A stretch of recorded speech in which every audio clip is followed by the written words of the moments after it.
So there's two things that students need. They need to receive the information and then they need to accept the information. So in order for us to get the word out, we need to come up with creative ways to recruit more students. And then in sending them that information, then we need to get a proper ways to word things, and then hopefully they can accept and hopefully we can recruit students.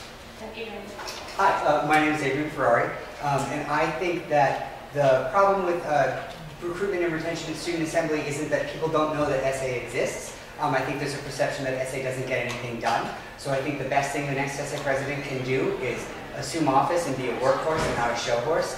I think that the best example that they can give is to take the pilot project and make sure it isn't a pilot project, the freshman peer mentorship program, and turn it into a sustainable program. I think a big part of the reason why there's so much apathy for student assembly at this school is because of the image that student assembly doesn't get anything done.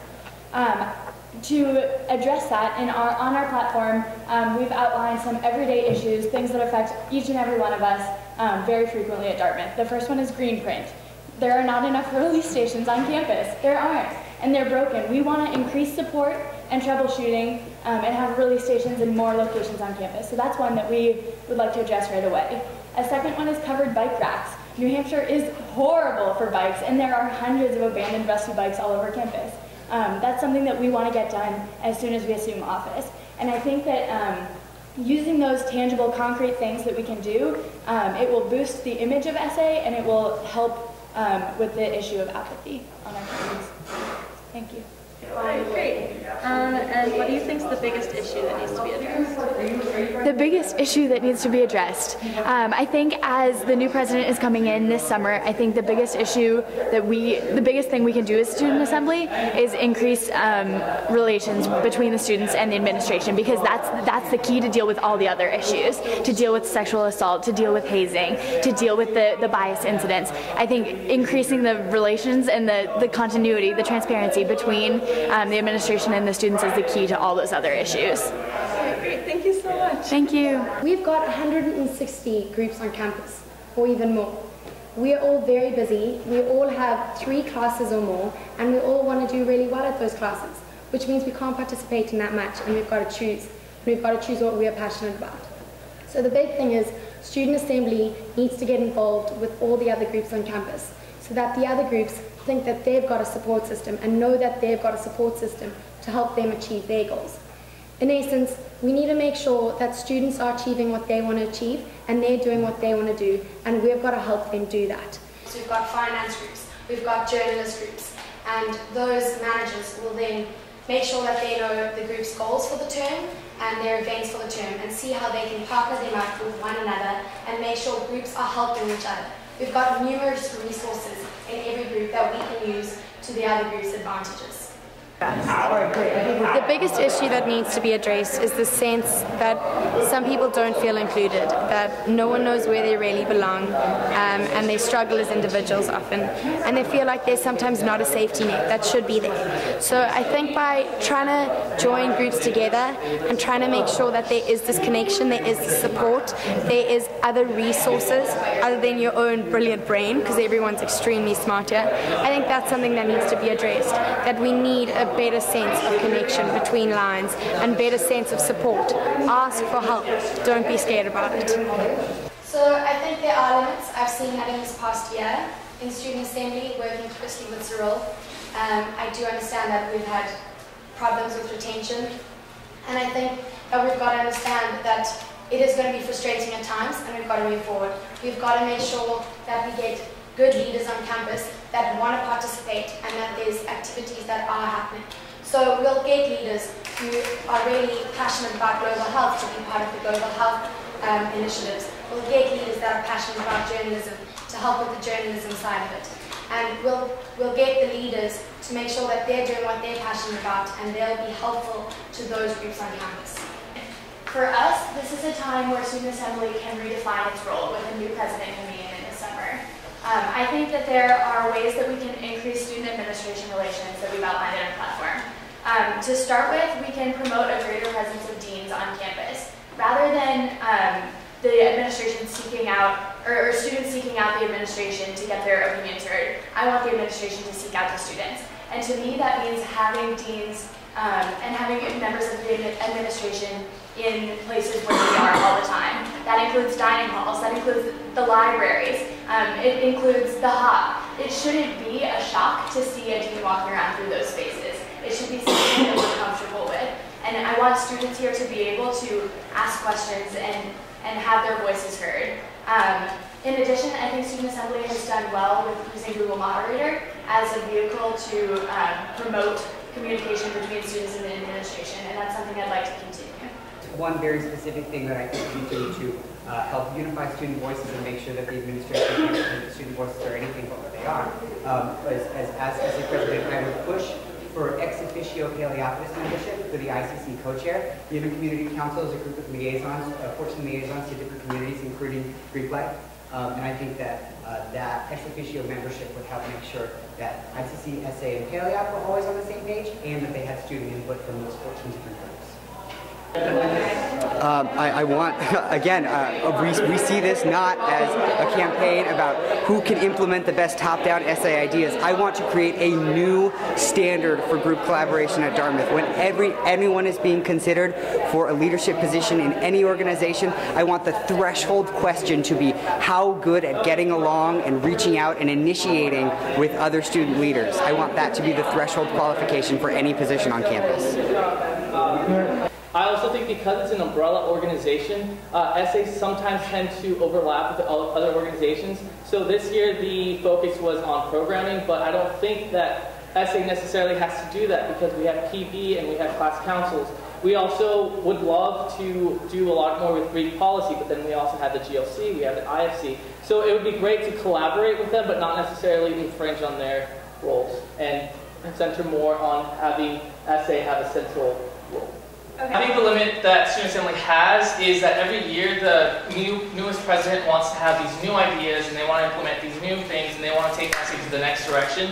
And because there are so much turnover with every new president, there's no institutional memory. And because there's no institutional memory, sometimes the reason why there's no essays perceived badly is because we don't do the same things every year. So one thing that I want to work on is not only work with Cyril in this spring term and see what he has done, what was effective, what was not effective, and hopefully backtrack a few years and see what was effective those years and what was not effective. I think the biggest issue is that of making everyone feel comfortable here at Dartmouth. I think that with the bias incidences that have happened over the past few terms have created a rift between not only the student body with the student body, but with the student body and the administration. And because I personally love this school, I want everyone else to feel the same way, and so that's something that is a big issue and I want to help address that. As the student body's main representative to the administration, how can you make administrative activities more transparent, especially with the transition coming up in July? I think that the administration, in conjunction with the Student Assembly, should hold open office hours for UGAs because they have a pulse on what's going on in different communities on campus, especially first-year communities. I think administration needs to make things more clear by working with people on campus. We just hear that, oh, this has been changed. So with transfer terms, it just all of a sudden changed and no one knew what was really going on. We need to get the research. We need to know why they've done what they've done. Administrators always tell us that we need to come with research, we need to come with backup. The same policy needs to be for them. So it needs to be a two-way street, and we need to be working closely with them on a regular basis. So we need to be meeting with the administration at least 3 times a week to know what's going on, to see their perspective, and have them see our perspective. So I want to echo Janine in that there does need to be transparency in the research. So I think that one way we can do that is through what Kelly had said earlier. Something that Paleopolis does is Google Moderator. So they do that with Dean Johnson. And I think that as soon as President Hanlon comes in, everyone on campus, even though it will be summer term, can send in questions and see what we can do to actually enact this transparency. And we want to see from him, and we want to hear from him what he wants to do. And so I think that's how. So one of the best things we can do is make sure that the 3 kind of campus change-oriented organizations, the Intercommunity Council, Student Assembly, and Paleopolis, are on the same page, are always hammering home the same message whenever they talk to Charlotte Johnson or whenever they talk to Carol Folk or President Hamlin. And I already suggested making the co-chair of ICC an ex officio member of Paleof to help facilitate collaboration there. Well, I also think the Diversity and Community Affairs Committee Chair of Student Assembly should go to ICC's X Hours to increase collaboration and information sharing there, considering that DivCom's mission statement almost directly matches ICC's mission statement. And so if we're working together instead of separately on the same goals, it'll help unify those student voices. On a global scale, the term college technically means in France or in Europe that it's just it's the school before you go to university. So that might be something that is hurting us. And though highly controversial, changing the name to Dartmouth University might work for the global thing, but I personally do not want that to happen. So we have to come up with different ways to appeal to the national population. I think that the best thing that they can do is focus on the things that make the freshman experience difficult.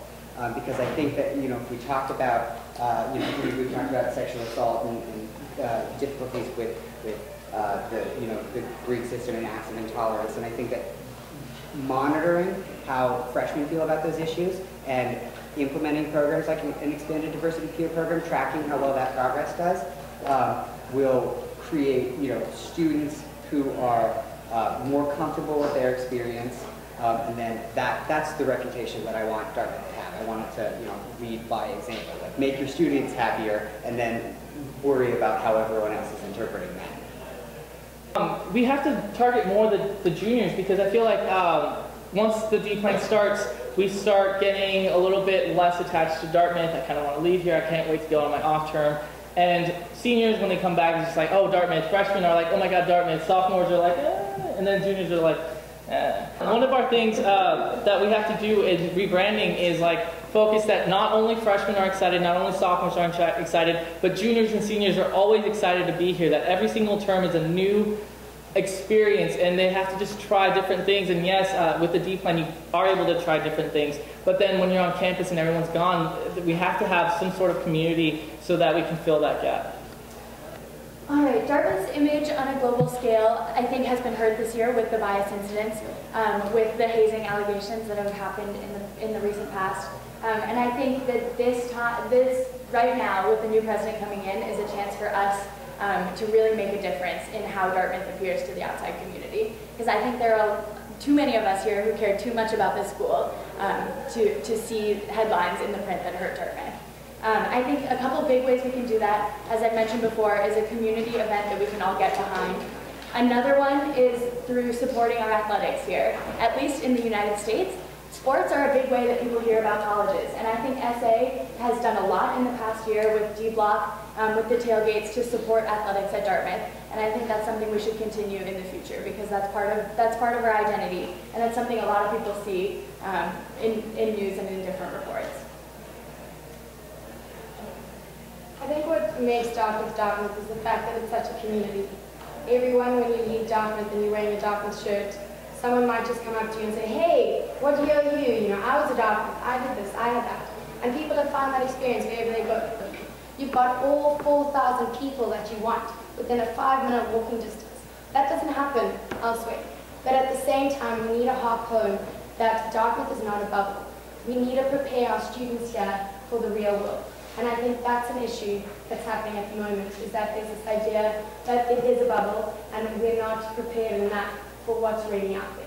The fact that everyone that you want to see is within 5 minutes walking distance is something that doesn't happen anywhere else in the world, and there's a sense of community that I absolutely love about it. The people, the professors, my friends, everything about this school I love. My residents are the coolest people I have ever encountered. I am blessed to have them in my life, and they are the best thing that has happened to me at Dartmouth. A big thing for me is the community and the traditions. The traditions, my favorite is the bonfire. I think it's just so cool to be on the green and have alums and faculty and community members all there, united about the same thing, about how much we all love Dartmouth.